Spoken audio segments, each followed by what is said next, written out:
Take oath before the Honorable Governor.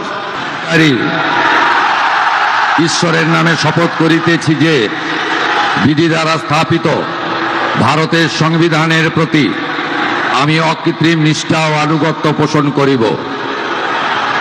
আমি ভারতের সার্বভৌমত্ব ও অখণ্ডতা রক্ষা করিব।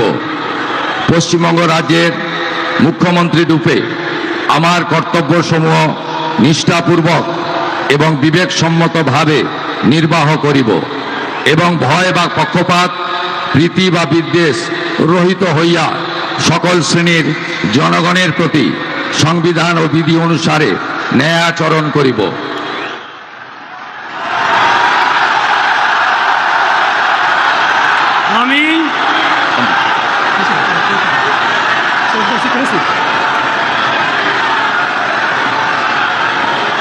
আমি শুভেন্দু অধিকারী ঈশ্বরের নামে শপথ করিতেছি যে পশ্চিমবঙ্গ রাজ্যের মুখ্যমন্ত্রী রূপে যে কোনো বিষয় যাহা আমার বিবেচনার জন্য আনীত হইবে বা আমি জ্ঞাত হইব, তাহা মুখ্যমন্ত্রী রূপে আমার কর্তব্যসমূহের যথাযথ নির্বাহের জন্য যেরূপ আবশ্যক হইতে পারে তদ্গতিকে আমি প্রত্যক্ষ বা পরোক্ষভাবে কোনো ব্যক্তি বা ব্যক্তিগণের নিকট জ্ঞাপন করিব না বা প্রকাশ করিব না।